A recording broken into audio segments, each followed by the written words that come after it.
international de la Turquie. Ok, I'm waiting for you. Et pas le révérend David Pacha, le leader professionnel. C'est l'ensemble, Awa, ensemble, sur l'ensemble pour la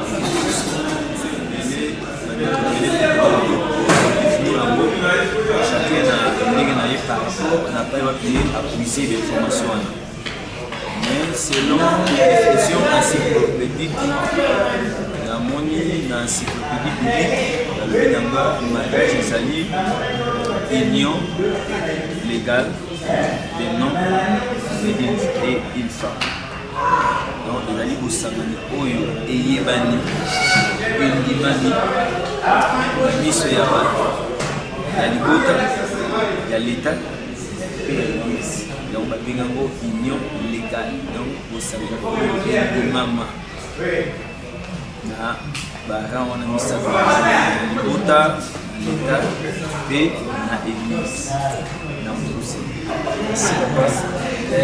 Question à vous sur les amis. Pour la nuit de football, merci beaucoup. Pour la nuit être maire de football, les alliés recommandations il y a Nzambe. Mariage, tu vas pouvoir que bâtir sur les alliés institutions pour les Nzambe. Nzambe n'est pas à créer les balles.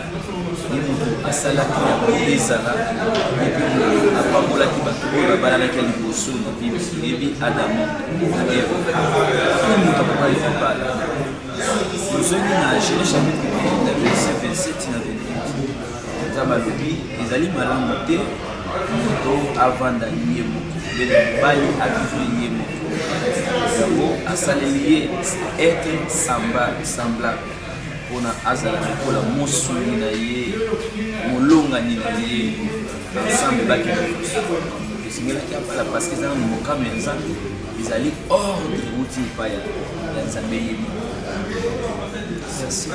précoce bala kaka mpona aza na posa sexe soki abali mpo aza na posa sexe bala mpona aza na posa libeli conséquence oyo ezali eke ekóma na ntango akodégoûte libala yango e nini ekoya divorce so ate na divorce abuki mobeko na nzambe eza malingi yango yango omoni précocité mpona libala eza malamu mpona abala efanza apesa wana balimisa mobeko papa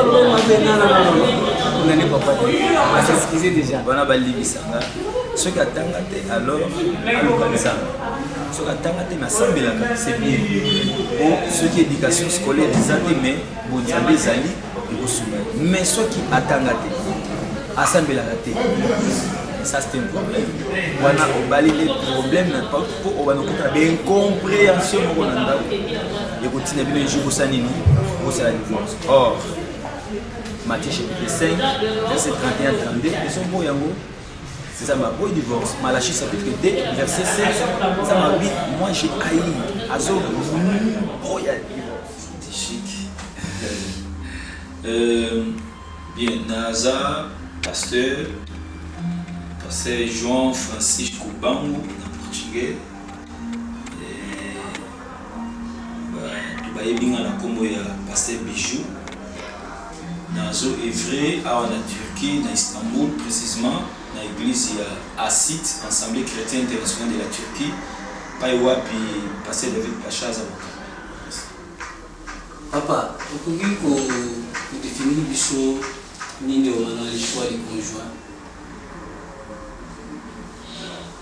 Voilà, merci. Les choix du conjoint, il y a deux choses. Dans la monnaie, tout ça, deux mots, choix, na conjoint. Vous voyez, pour conjoint, la linga, la nette, pays, moulongani. Comment choix vient du mot choisir. Donc, comment est-ce qu'on peut choisir?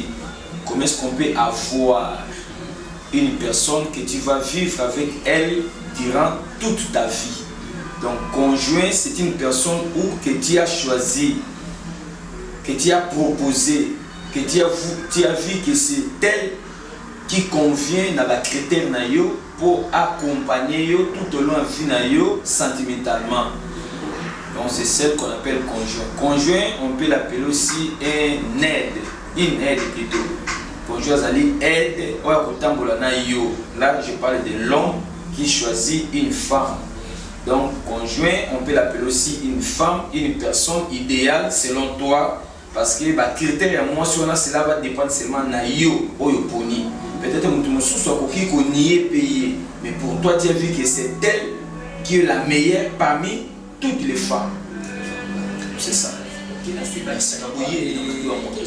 Ah, Monique, là, c'est Balsaboye. Ce qui a capacité intellectuelle, vous allez différent. Lingolo bali le lenge na ye ya kokanisa makambo ekozala différent na oyo alika na bande de l'école te po bongo ya mutu soki eleki na bande de l'école efungwa maka parce que oyo alika na bande de l'école te bongo neza kaka ya kokanga akozala toujours limité yozo ozomona 1 2 3 yazaka na 0 donc beaucoup tambola malamu te ezala lokola mutu oyo amonaka na aveugle omoni soki bozokima mbangu balobi yo sunga neti baveugle basala pe bakurse na bango baveugle basala bakurse ko batiaka bango na mutu moko amonaka po asunga ye siko tala difficulté bazala nango moto azomona na moto azomona te yo ozomona esimi na loboko bokime na ye osanti ke okozala na grand problème parce que ntango ozotia likolo yo oyebi place ozotia mais ye ayebi te akopese za ndenge moko mpe na mwana mwasi oyo aza na nzambe te atangi kelasi te akozala poids makasi mpo na yo. Mais par la grâce d'un jour, Dieu peut vous aider pour avancer. Merci. Le choix conjoint, cela doit dépendre de Dieu. Première chose, parce que surtout dans la Bible, tout le monde dit que Adamo, il y a cela qui choisit. Zamena pour la qui est. D'ailleurs, pour l'information, c'est ça que bisonné to bota marabout, Nzambe déjà na destin na ye abongisi na mutu na mutu molonga ni na ye. Oui. Moi si nyonso to benga ki aza mukuwa moko oya bima. Ti mokolo ezali akokuta na mopanzi na ye pa ya okuta ndi akozonga. Soki ozwi mukuwa oyo eza mopanzi no te okosouffrir. Parce que moi si eza mukuwa moko babimisa nde bakela mwasi. Donc mumana mobali nyonso atambola na vie ya mukuwa moko. Spirituellement. Physiquement, tu te vois, je suis bien, il y a tout est là. Mais spirituellement, tu manques quelque chose. Tu manques un os. C'est une personne qui est à la bonté. Donc, il y a sa zone ici, la jeunesse. Il y avait un homme et une femme. La Bible dit l'homme quittera son père et s'attachera à une femme et les deux deviendront une seule chair. Donc, choix, il y a ma lame, il faut tout dans nos âmes. So oyoki voix ya Nzambe te oyoki nini moko te alors singa na Nzambe apesa yo sagesse o yeba kopona mwasi ya malamu parce que tout ça na ba volonté permissive ya Nzambe il y a des volontés que Nzambe va permettre et peut-être toi na ba volonté o ezali ya Nzambe yemoka bongisa ki za la bongo donc Nzambe choix musutu ça la ka Nzambe te mutaponaki mais yo pe o imposer Nzambe bi Seigneur moi j'ai choisi celle-ci. Aide-moi. Dieu le fait parce qu'il y a une opposition. Donc c'est pourquoi nous offrons d'Anna, pour nous faire le choix malam, il faut un an nous retourner ça. Nzambe a orienté yo, ce qu'on dit que âge et coquille. Ce que vous allez là dans Nzambe, vous allez là mon. Mais papa côté la cani place moi le but que ceux qui ont moi moi si na mawate qui a pauvre parce que mingi na mokili ya lelo comme on dit le 21e siècle voilà lelo tokomona mobali aza riche avec kobala mwasi aza pauvre et asali lelo mpe akomi na niveau oyo azali mais pourquoi pas basi mpe ya lelo bakoki kosala mibali oyo baza pauvre. Voilà, merci pour la question. C'est facile. Mon bal est riche, à la moi pauvre pour remonter finalement. Tout comme moi pauvre, à ce que mon bal est riche pour remonter finalement. Mais écoutez, réponse dans le Bible, on ne se marie pas par sentiment. Là dans madame, j'ai dit ceci. Donc, tu vas te marier non parce qu'elle est pauvre, non. Si tu sens en toi une conviction que ça y est, malgré sa pauvre, ou la nature. Mais que ça, il a des sentiments T. Donc, il bala pour un sentiment T. Ko bala te pour un sentiment T pour asa qui toko mingi. T pour ngana lingi mwasa qui toko te na bala langa mwasa mabe na comme c'est qui toko T. Ko ça la choix c'est le sentiment na yo. Wana isa âme parce que ba sentiment vandi na âme ya mutu. Âme asala ka be révélé. Il faut être inspiré pour la choix libala. Sinon, tu vas risquer ta vie. Beaucoup kota na enfer ya mukilo yo, mais kota ici na enfer ya si ya moi oyo. Ti avant o yeso zonga proposant. Il y a beaucoup de mariés au balika na tanga bakoya na eloko to bato benga nini fornication. Parce que étape oyo ya proposant, ça n'existe pas dans la Bible. Ce qu'on t'a dit que babala na Bible, Abraham babala ou Isaac babala, Jacob babala, tant oyo ya proposant ezalate. Mais les bisous de l'autre comme n'attend non à ça proposant nanga. Et ça quand étape wana oyo mi ba kwa neko. Ah, obi ke na babala yo. Oui papa la tête pour ces mecs autour de qui c'est qui on veut l'équipe Syrie parce que prière mingi ba tout Syrie. Voilà. Si moi voilà. On veut les bisous bien qui ba proposant oyo. Voilà. Donc, les étapes, moi, merci mingi, papa journaliste, et pour quoi ça va dans les mingi. Étape, ceux qui au sangani na moisi, oh, il y a un PC le côté, va bien en fornication. Ceux qui peuvent salir signe, to bien en prédote. N'attend on a peu beaucoup qui connaît dans les autres thé. Bon, il peut s'appeler mangate, manga beaucoup plus en mangate. Bon, il faut se coller à mon côté. Et vous avez un temps qui est faux, vous avez préparé, on dit qu'il faut après, pour temps on a eu la thé. Proposant et l'équipe, après 6 mois après, au salaire, au bima la famille, au salaire dot. Normalement, c'est 6 mois après, ce que les moi si les lots andimi, c'est qu'on étudie déjà.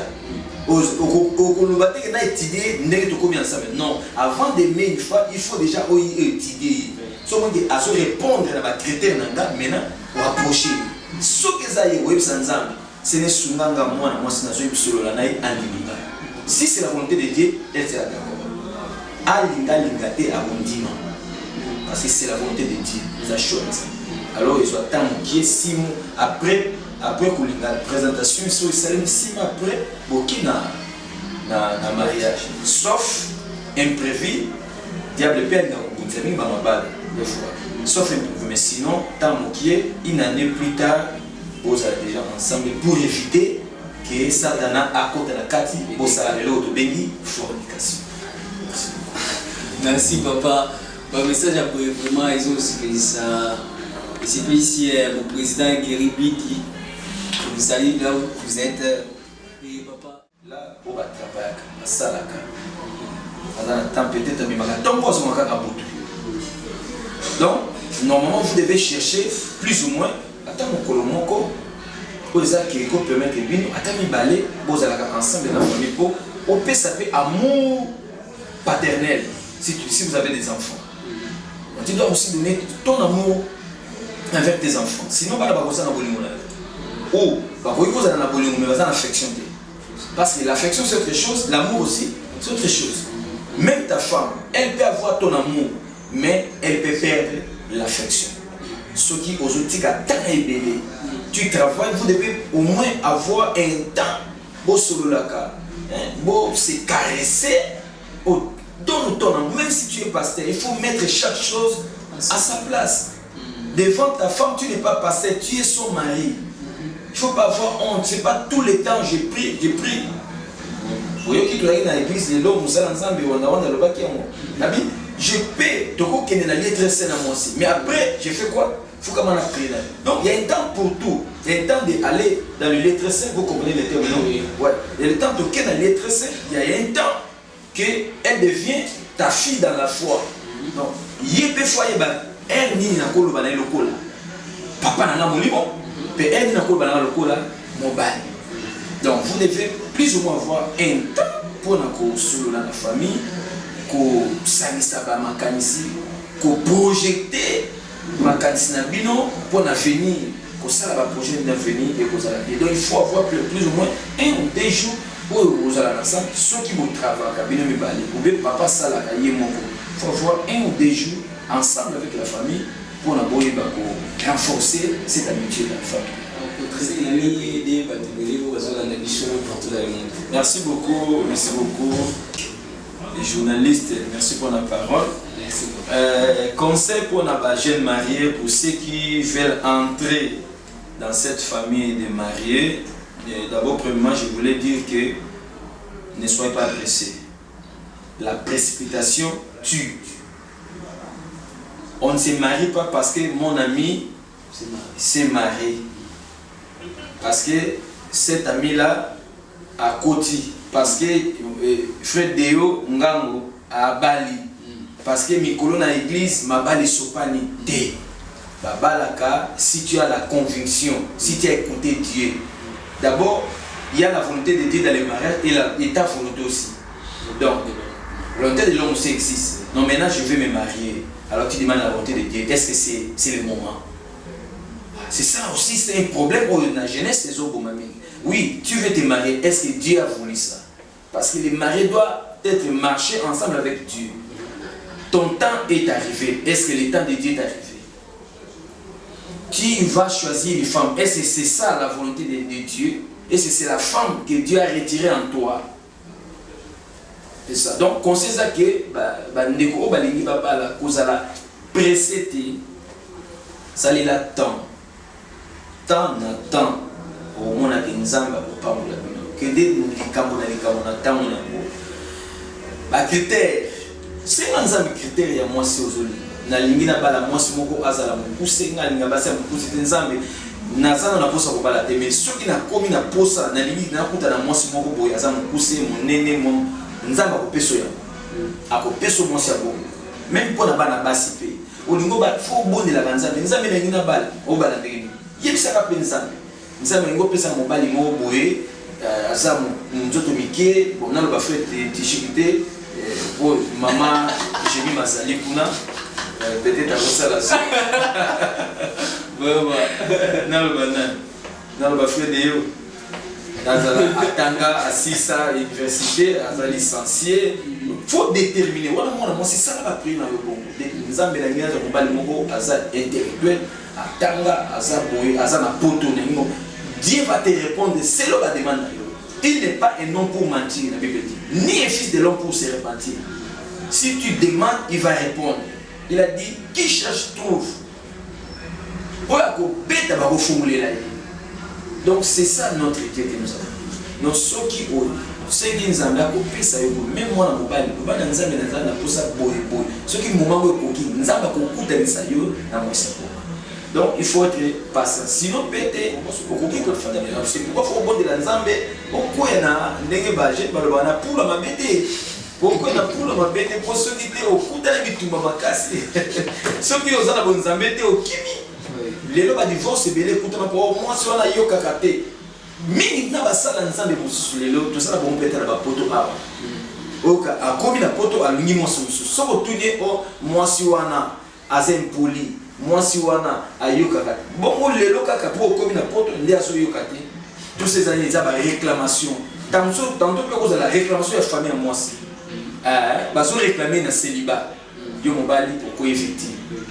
Donc il faut que le Nzambe avant de le colo. Ce qui est au point pour la merci papa. Comme il a souka et biso pour te chiter papa ceux qui osent un dernier mot pour la émission. Vraiment dernier mot exact que nazo fait sa bonne chance d'avoir dévoilé sur la Nibabala. Moi je me suis marié trop jeune à l'époque, j'avais 30 ans. Selon des mois de Nanga, la Sénat Nzambe jeune 60 ans. Amen. Vraiment. Nando senga na Nzambe sunganga avant na koza 30 ans na za mwasi na ndako. Manza ki bonde ni langa ya kala na za ina ba 18 ans na zo 6 classe. On a zo ki ngolo ko 6 classe na 18 ans. Humanité. Nando senga Nzambe tina ko na 30 ans au plus tard 30 ans. Nzamba honora ki maloba na Angola na 29 ans. Na 28 ans na sali prédoxe. 29 ans, il 30 ans. Donc, conseil est que Toba Manzambe, le cas moi si na Bonzambe, et vous avez malade, le cas moi soit Sambelaka. Moi si, le cas peut vous balayer Sambelaka. C'est un Nzamba tindi le vous balayer Sambelaka. Attention, il y a millions de mais le cas là, Nzambe, millions pour le cas. Mais mon bal, nous sommes à millions, mais sommes à Nzambe, le cas est en fer. Mon bal là, Sambelaka, pour le cas de bénédiction, parce que c'est la bénédiction de l'Éternel qui est enrichi. Ceux qui m'ont déjà béni, il a déjà la richesse d'un côté. Au moins, au porter et qu'au éclater et qu'au s'est manifesté. Donc, on sait ça que Luka Mobile de Sambelaka, Luka peut moi soit Sambelaka, na Bonzambende et Longa Ezali. Moi, soit na Yesu et Longa Ezali. Puis l'éducation familiale aussi, ça compte. On a pu entre biso, bon de la Penzambe, Nzambe, na bacho na ngana, koya na place ma bébé. Yomo peso pour ça la choix ou la Nzambe, ça ne dérange pas. Vous avez le choix Nzambe na moni fio, atanga, ayebi Nzambe na lingi de yé. Nzambe va convaincre. Si Nzambe le peut, il faut accepter. Parce que vous savez, messieurs les journalistes, il y a des septembre, le roi Bolingi Mati et Makas. Moi, je suis qui au lingi de moi, c'est mimi. Vous allez vous dire que Nzambe, Nzambe n'a pas la bolobini pour la moi, parce que c'est Bolingi Zakat. Parce que c'est Bolingi Mati Mimi. Le bali au bon de la Nzambe, Nzambe n'a pas la moi, c'est Lobini. Nzambe l'autre c'est lié. Alors, l'autre est. Donc, ce qu'on cause à la discernement, il faut avoir ce discernement. Est-ce que donc il faut au bon de la Nzambe, il faut demander la volonté de Dieu. Est-ce que ça y est pour nous échouer dans la c'est ça. Merci beaucoup. Dédicace, merci beaucoup. Nous avons dédié premièrement les créateurs, le bon Dieu, notre Seigneur soit béni pour cette opportunité qu'il nous a donnée à voir ces beaux moments ensemble de PDD, nous avons dédié leader David Pacha, les référents Nabiso, Ouado Kababiso dans l'église Assemblée chrétienne internationale de la Turquie. Et en plus, l'os de mes os, la chair de ma chair, maman Hélène tout à bijou. Voilà, maman Abana, nazo dédié Pepa Nananga, si moyen, je suis comme Narcisse ou Josué Bango.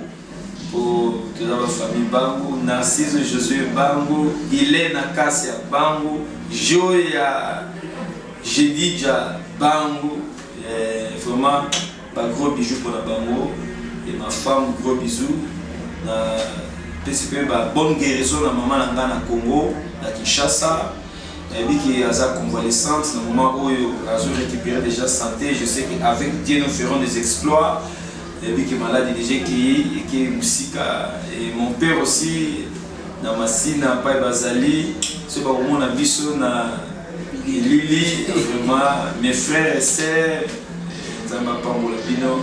mes collaborateurs dans le ministère, et banana molimo belé na Angola. C'est pas Rolanda Bisso, na internet, banana na Angola, na Luanda, na la province, na Kashitu, na Bengo, na Lunda.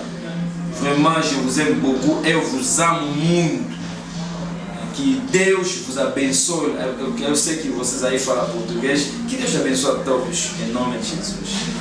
Merci beaucoup. Et pourquoi pas, chouette chic. Vraiment, merci pour l'invitation d'avoir Angola. Pe na bilili kuna, l'héros dans l'ombre. Amon Anadate, Deyo, Ngango. C'est ça. Ngango, gracias. Officiel, Azana Sima ya écran kuna, Azomona Nate, donc héros dans l'ombre. Je veux dire que d'abord, c'est Dieu qui appelle, n'est-ce pas? C'est Dieu qui appelle un homme au ministère. C'est Dieu aussi qui consacre. C'est lui Dieu aussi qui prépare. Mais il le prépare en secret. Tout ça ensemble, n'est-ce pas? Donc, nous avons préparé mon tour en secret. Et Dieu a rempli la grâce et l'onction. C'est lui-même Dieu qui va remplir l'homme avec des dons de grâce et d'onction. Et enfin, Dieu l'établit dans le ministère. On est d'accord? C'est Dieu qui établit dans le ministère. Il consacre, il appelle, il prépare, il capacite, il établit. Lui-même Dieu dans le ministère. Et c'est très important, c'est une chose vraiment à retenir. Alors, Dieu est appelé, comment tu vas connaître que Dieu est appelé? Dieu met des signes dans l'homme, ce qu'on appelle la vocation. La personne va sentir en lui les désirs de servir. La personne va sentir en lui les mangeaisons de servir à Dieu. Là, tu vas connaître que je suis appelé. Amen. Amen. Donc, on comprend que Naza na bengami, Naza na lotomo, mutakoyoka mukusa wana mangeaison ya ko servir Nzambe, mangeaison ya ko lukaka Nzambe, mangeaison ya ko kendaka tena ndako Nzambe dès le bas âge. Premier point, ezali vocation. Mutako sentir penda que aza na vocation moko, aza dévoué pour na ko salela Nzambe. Comment connaître son appel au ministère? Je n'ai pas fini. Je dirais que deuxième point, c'est par les songes aussi. Deuxième point, c'est par les songes. Dieu appelle l'homme. Et ça, la confusion pour nous. Il faut que là, j'ai dit l'appel au ministère. Moi, après la 2001, j'ai vu que na senga kinzambe loko moko pour na commerce, mais na moni na loti nga na zotea. Multitude de batu bafandi na pelouse nga na zotea na lati toche, na lati étole, na simbi can, na chapeau moké na mutu na zo prêcher. Cela déjà veut dire que je suis appelé pour l'œuvre de Dieu. Donc wana pezali exemple, moi, dans la Bible, Isaïe à Samuel. Il était appelé au ministère pendant les songes. Il dormait avec son père spirituel qui est le sacerdote Élie. Sacerdote Élie. Mon qui appelle ça Bengi Akepa Tata.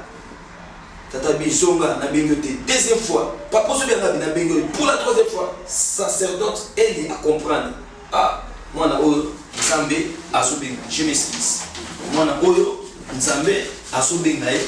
Après, cette fois-ci, ceux qui ont qui va bengo lobanayo, banaye, je suis là, parle, ton serviteur t'écoute. Donc ça aussi, comme il est écrit dans le livre de Jérémie chapitre 1 verset 4. La Bible dit, la parole de l'Éternel me fit adresser. Là c'est Jérémie qui parle. Il dit ceci, en ces mots, avant que j'étais formé dans le ventre de ta mère, je te connaissais. Voilà, Dieu connaît la personne avant qu'il soit formé dans le ventre de sa mère. Tant un liquide, simple, sans forme, Dieu connaît déjà qui sera la personne qui est dans le ventre de cette dame. Amen. Donc, c'est ça. Abi, le ventre de sa mère, je te connaissais, et avant que tu sois sorti de son sein, voilà, Abi, je t'avais consacré. Dieu consacre dans le ventre. Donc la personne est née consacrée. La personne est née déjà ministre de Dieu. Il est né déjà un appelé. Bien consacré pour les services. Consacré signifie séparé. Il est déjà séparé pour les services. Voilà. Donc il est consacré. Et je t'avais établi prophète. J'ai dit que Dieu appelle son appel. C'est presque Ndenge Moko. Comment connaître, comment on peut recevoir. C'est presque Ndenge Moko. Là, on avait beaucoup parlé. Donc, comment on peut recevoir un appel? L'appel, c'est une personne qui le fait. Cette personne est une personne spirituelle. Parce qu'on parle de l'appel divin. L'appel dans le service de Dieu. On reçoit cela par lui-même. Dieu. On les reçoit, comme j'expliquais, même dans les songes. Ou bien ton père spirituel, ton encadré spirituel peut te dire, moi je vois tu as l'appel. Peut-être toi-même, tu peux être un peu dans la confusion, vous comprenez, je vois que tu as l'appel. On ne les donne pas. On ne les donne pas. Comme beaucoup ou plusieurs le font. Parce que moi, dans mon corps, aux alanaïs bien, attends la Bible bien, pour attendre la cour à théologie, à la théologie, tu dis, mon fils, je vais te consacrer. Tu deviens pasteur, tu deviens ministre, tu deviens évangéliste. Non. Non, non. S'il n'a pas l'appel, lui-même d'abord doit avoir la conviction. Même si lui, toi, père, au moment que moi, il faut y aller à argument. Parce que ça, il faut monter dans le papa, ce qui a bien c'est le Saint-Esprit qui appelle au ministère. Il parle, parce que le Saint-Esprit c'est une personne. Le Saint-Esprit c'est la personne de Dieu. C'est l'Esprit de Dieu. C'est lui-là qui m'a fait au-dessus des eaux dans l'ancienne alliance. Dans mon canal jeunesse. C'est le Saint-Esprit qui appelle. Comment est-ce que tu vas connaître ton appel? Soit Nandoto. Donc, on a vu que ça réponse numéro 1, presque. Vous voyez que na bengami, ndenge Samuel a yeba ki baso bengange pa nzambe pa tata na ye. Tata bisi moni soko yo ki boye. Wani lingo lo bake nzamba bengi yo. Yeba mona nzela tata no lima relation te yo bengami. Yebe mutu akolimbolela yo, ko bengama na yo ozana lutomo ya boye. Yenda za na misu ya mikolo ya komona makamna nzamba bi yo bengami comme pasteur, yo bengami comme prophète, yo bengami comme apôtre. Yende tata moni makolakisa yo pour yende mutu azokamba yo na makambo na nzambe. Donc je pense ça. Merci beaucoup papa. Oui papa, quatrième question d'Abisso, comment on peut rendre le ministère? Comment rendre le ministère? Comment rendre le ministère? Oui, on peut dire comment rendre ou comment faire le ministère. Comment faire le ministère? Les ministères, il faut les rendre avec joie, parce que c'est un service. C'est un service en les servant avec volonté. Quand on t'appelle aux bien-aimés, aux le bien-aimé, il faut qu'on rende service avec sincérité, transparence, honnêteté, avec volonté, avec détermination, avec sérénité. Il faut être sérieux dans les choses de Dieu. Parce qu'aujourd'hui, bien aimés, messieurs les journalistes, il y a beaucoup de serviteurs de Dieu qui sont moins sérieux, qui ne se respectent pas. Vous voyez? Il parle autre chose, lui aussi fait autre chose. Donc tu dois parler ce que tu fais. Le bon bateau, il est capable de faire au salaire. Donc, comment est-ce que tu servir? Donc, tu servir Nzambe pour rendre le ministère avec volonté, avec amour, avec honnêteté, avec douceur. Avec douceur. Il faut avec douceur, avec patience, il faut être aussi patience, avec amour aussi. Avec amour, il faut prouver que tu as l'amour, n'est-ce pas? Pour nous les abattre. Parce que dans ce cas-là, on tolère à qui vous allez. Récompense. Récompense les alliés. Donc quand vous servez, il faut qu'on serve avec toute énergie. Vous voyez que et pas Nzambe musalamo ko banal ezalati. Merci beaucoup. Merci papa. Matia boy ezalaka na tishik masamba officiel donc Matia boy ici mon pasteur Jimmy Ngoma et le cordon le plus spécial pasteur Samuel. Nous saluons. Et papa, pourquoi le ministère vient de Dieu et l'origine des services? Merci pour la question. Pourquoi le ministère vient de Dieu? Parce qu'il est l'origine du ministère. Nous avons dit que le ministère c'est un service. Ce sont les gens qui sont appelés pour exercer l'œuvre divine. Pourquoi cela vient de Dieu? Parce qu'il est le propriétaire. Je dirais que parce que c'est lui le propriétaire, c'est lui l'origine. Parce que tous les ministères viennent de Jésus-Christ. La Bible dit, nous avons cinq ministères. Nous avons écouté aujourd'hui aussi à l'église, notre cher bien-aimé, les révérends, Papa David Pacha avait dit ça aussi, que nous avons 5 ministères. Nous avons l'apôtre, nous avons les prophètes, nous avons les pasteurs. Non, ça c'est l'évangéliste. Ici c'est prophète, c'est apôtre, prophète. Mon aîné c'est l'évangéliste. L'évangéliste c'est pas dans la charge à mon aîné. Malgré que nous sommes comme si ministère est ban. Mais non, selon l'encadrement prophétique, basé sur mon aîné. Pour que nous ayons Bible dosé, on va pas le voir dans mon kili. Il faut convaincre que nous ayons 60 ans de alors après ça, nous avons ici les pasteurs. Après les pasteurs, nous avons le ligue qui est le docteur. Nous savons qui est le ligue, mais à Sokolaka, l'itoi. À Sokolaka, l'itoi, comme nous venons d'écouter la parole de Dieu. Moi, je peux prêcher, mais quand l'autre la prêche, vous sentez qu'il est en train de décortiquer. Parce que ça, c'est son domaine. On a la plage, on a la plage. Bien pour plage, on les a aïe. Biso peut tout ça, ça peut manzaka na biso. Voilà. Donc tout ça dans le lit clair, tout ça dans oyo le pouce oyo ma base. On va bâtir l'église. Bango na évangéliste. N'est-ce pas? Donc alors tous les 5 ministères, c'est le nom de Jésus. Le nom de Jésus aussi a 5 lettres. G E S U S. Donc 5 lettres, 5 ministères. Donc Jésus a pris son nom, il a remis à l'église, il a donné un don à l'église. Donc c'est lui le propriétaire, c'est lui l'origine. Donc c'est évident que Ezaka Ponaye.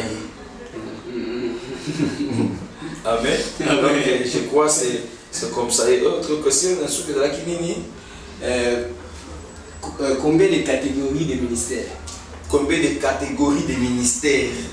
Je crois, je l'ai déjà dit aussi auparavant, nous avons 2 catégories ou 3 catégories de ministères.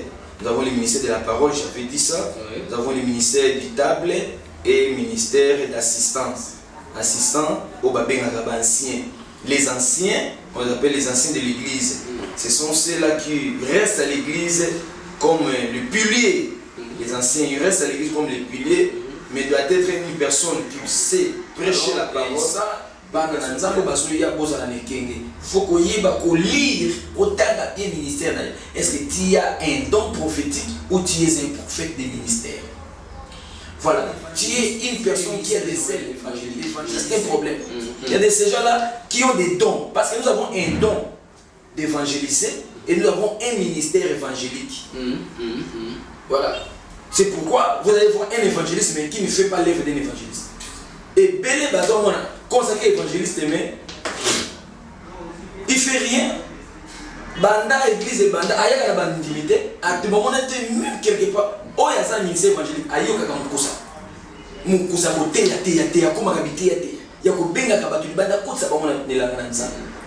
un pasteur, tu te dis un pasteur sans brebis. Oh. Un pasteur, non, tu dois avoir des brebis. Tu es un berger. Un pasteur sans brebis n'est pas pasteur. Aux alentours, donc peut-être à quoi exhorter. Mon caminayo a bossani, à mon niveau de ministère. Pour mon tout ça, exhorter à bien, pasteur.